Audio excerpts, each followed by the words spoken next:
खुशामदीद। Media star world में मैं अनीस अहमद खान आपके सामने देश का आईना लेके हाजिर हुआ हूँ। उसमें जो खबर है इसमें हम एक्सक्लूसिव खबरें आपके सामने नज़र करते हैं। आज हम कश्मीर के बारे में, उनके अंदरूनी क्या हालात चल रहे हैं उनके बारे में हम आपको बता रहे हैं। जम्मू कश्मीर के विशेष राज्य का दर्जा वापस लिए जाने के बाद सरकार भले ही ये इतना इसका दावा कर रही है और ये कह रही है कि जम्मू कश्मीर के हालात सामान्य हैं, लेकिन वहाँ से जैसी खबरें सामने आ रही हैं उससे वहाँ की स्थिति असमान ही लग रही है। नेटवर्क 18 के अनुसार 5 अगस्त को आर्टिकल 370 के प्रावधानों को ख़त्म किए जाने के बाद पिछले 2 महीने में 4 यानी जो पत्थरबाजी की 306 घटनाएं हुई हैं, सामने आई हैं। हालांकि सरकार ने नई एडवाइजरी जारी करके यानी इन घटनाओं के बाद चल रही हैं, लेकिन सरकार ने एक एडवाइजरी जारी कर दी है कि 10 अक्टूबर 10 से कश्मीर पर्यटकों के लिए खोल दिया जाएगा, या जबकि वहाँ पे ना भी टेलीफोन की सुविधा है ना इंटरनेट की सुविधा है, कोई चीज़ सामान्य नहीं है। ये बताने के लिए कि सब ठीक चल रहा है, लेकिन वहाँ पे 306 पत्थरबाजी की घटनाएं हुई हैं, ये ऑन रिकॉर्ड है। ऐसे में पर्यटक वहाँ जाएंगे कैसे? यानी अब कश्मीर में सब कुछ ठीक नहीं है, इस बात की बात होती है। जैसा कि हम बता चुके हैं कि 2 महीने में 306 पत्थरबाजी की घटनाएं हुई हैं, जिसमें 100 सुरक्षा बलों के सदस्य घायल हुए हैं। इसके अलावा कश्मीरी नेताओं सहित लगभग 4000 लोगों को जेल में हिरासत में ले लिया गया, जो देश के भारत के अलग अलग हिस्सों में कैद हैं। कुछ यूपी में है, कुछ, और वो भी इसलिए कैद किया गया है उन लोगों को कि वो ठंडे प्रदेश के रहने वाले हैं, तो यहाँ आके गर्मी में उनकी हालत ख़राब हो जाए।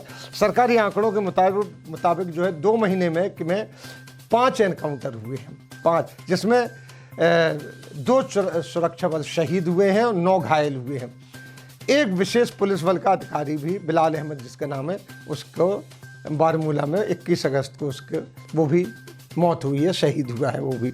आंकड़ों के अनुसार एनकाउंटर में 10 आतंकवादियों की मौत का भी हवाला दिया जा रहा है। इस दौरान हथियार छीनने की 1 और हैंड ग्रेनेड फेंकने की 2 घटनाएं हुई हैं। सरकार भले ही दावा करे कि इन 2 महीनों के दौरान ना एक भी गोली चली है, ना किसी की मौत हुई है, लेकिन रिकॉर्ड में एक मौत का जिक्र है। 11वीं के छात्र का एक छात्र असरार अहमद, उसके परिवार वालों का कहना है कि उसके बेटे की पैलेट गन से मौत हुई है। वहीं सेना इस बात से इनकार कर रही है। सेना का कहना है कि असरार की मौत पत्थरबाजी की घटना में हुई, लेकिन मौत तो हुई। ये बात तो सैनिक भी मान रहे हैं कि मौत तो हुई, पत्थरबाजी इसमें हुई या पैलेट गन से हुई, मौत हुई। अब हम अक्टूबर 1 से लेके अक्टूबर 10 तक की घटनाएं इंटरनेशनल मीडिया की खबरों के साथ पेश करते हैं।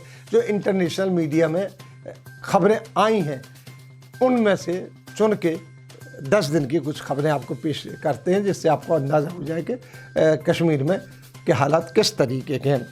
US Democratic Congress women Alexander Ocasio-Cortez ने ट्वीट के जरिए कश्मीर में चल रही तालाबंदी और जुबाबंदी को ख़त्म करने की मांग की है।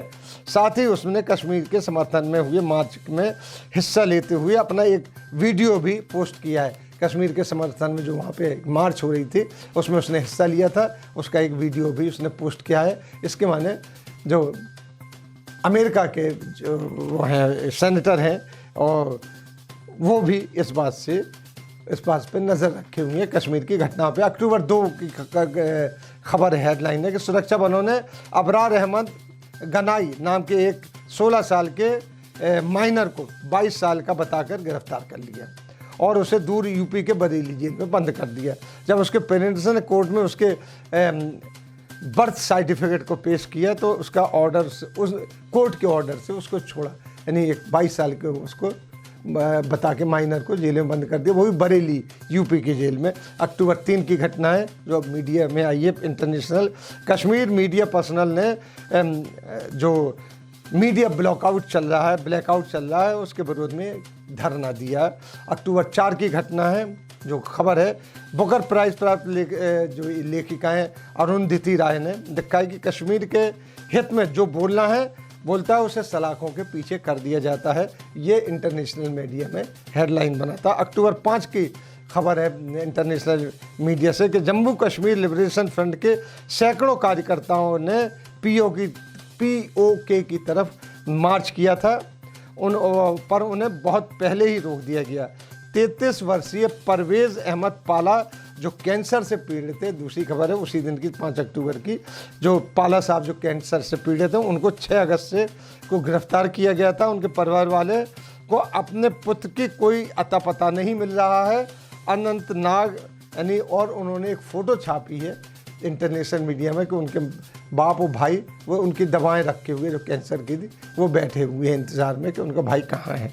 अनंतनाग में ग्रेनेड फटने से 10 लोग जख्मी हुए।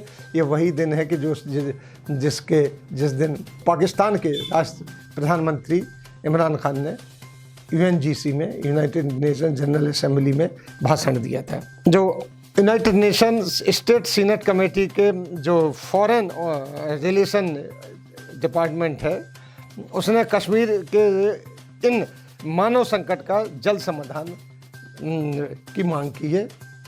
अक्टूबर 6, ये अक्टूबर 5 की घटना है। अक्टूबर 6 में 2 महीने की गिरफ्तारी के बाद फारूक अब्दुल्ला से उनके पार्टी वालों को मिलने की इजाज़त दी गई।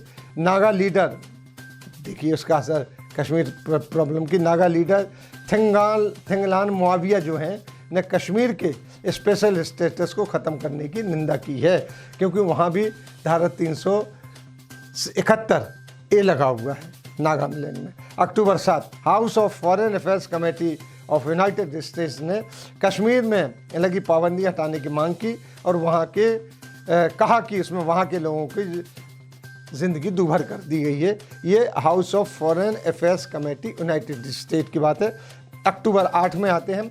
अक्टूबर 8 की हेडलाइन से फॉरेन प्रेस में, पब्लिक सेफ्टी एक्ट के तहत गिरफ्तार ऐसे 300 कश्मीरी जिन्होंने कश्मीर से बाहर के जेलों में रखा गया है, ऐसे 300 कश्मीरी, उनकी गिरफ्तारी ख़त्म करने के लिए एप्लीकेशन पर J&K हाई कोर्ट ने जांच शुरू कर दी है। ये बात कंफर्म करती है कि 300 लोगों को जो पब्लिक सेफ्टी एक्ट में गिरफ्तार किया गया है।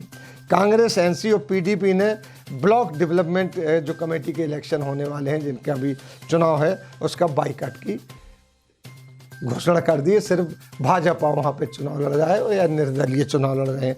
अक्टूबर 10, पाकिस्तान ने LOC पर फायरिंग का आरोप लगाया है और एक फौजी को मरने का इल्ज़ाम भी लगाया है।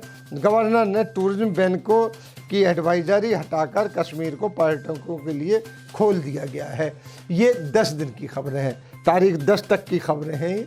आगे हम हफ्तेवार आपको फिर आगे जब बुलेटिन पढ़ेंगे तो उसमें खबर देंगे। और ये इंटरनेशनल मीडिया से, इससे भी ये जाहिर होता था कश्मीर में सब कुछ सामान्य नहीं है। कश्मीर में जल्द से जल्द सामान्य होना चाहिए। 2 महीने से भी ऊपर हो गए हैं। 5 तारीख को हुआ था, अब आज इतने दिन हो गए, तो कश्मीर में कोई स्थिति अभी असमान्य नहीं है। अब सरकार को इस बात के ऊपर गौर करना चाहिए कि 1 करोड़, 1.25 करोड़ से भी ज़्यादा लोग तालों में बंद हैं। इसको खोलना चाहिए, यही हमारी इल्तिजा है। सरकार उनकी समस्याओं पर गौर करे और जल्दी से जल्दी कोई मुस्बत कदम उठाए। इसी के साथ हम आपसे लेते हैं विदा। अगले अंक में फिर हाजिर होंगे, तब तक के लिए दीजिए मुझे इजाज़त।